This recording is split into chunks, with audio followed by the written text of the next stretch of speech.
Ну вот, это, собственно, уже наш зимний храм. Сейчас он уже готов у нас к службе. Олы Батырас ауылындагы кышкы храм халыкны кабул итәргә әзерләнә. 3 ел элек биредә тарихи ширкәүне төзекләндерү эшләре башланган иде. Яңарту эшләре барганда литургиялар шушы гыйбадәтханәдә узачак. Барлык төзелеш материаллары, кирәк-яраклар гади халыктан җыелган хәйрия акчасына башкарыла. Сруб нам привезли с Кирова. Остальное все же мы заказали на пожертвования людей, благотворителей, православных христиан, всех земляков. Вот. Строили тоже всем миром.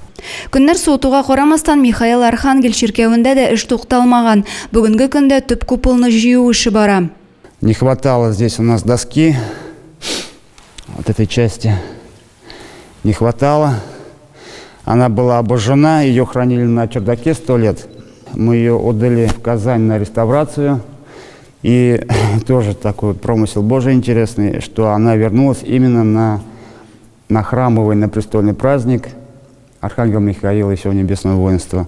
Архангел Михаил иконасы реставрациядән соң туган җиренә кайткач мөгъҗиза булган.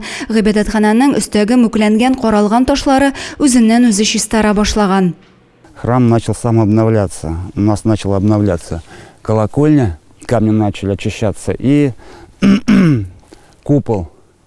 То есть мы сами не чистили, а это все как-то происходит вот само собой. Мөгъҗизаларның шаһитлары булып җирле халыкта тора. Алар гыйбадәтханәне торгызырга ярдәм итәләр. Көмтүбә яба икенчеләр эшчеләрне ашата.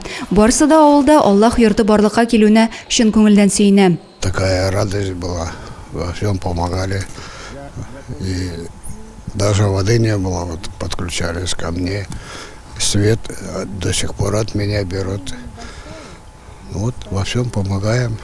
Ширкәү торгызылып, Олы Батыраслыларны үзенә җыяр дип өметләнәбез. Аның элекке мәхәббәтлеген кайтару өчен шактый күп тырышырга кирәк әле. Бинаның эчке ягында башкарыласы эшләр дә күп. Шуңа күрә Юрий Рябов изге күңелле иганәчеләрнең ярдәмен көтә.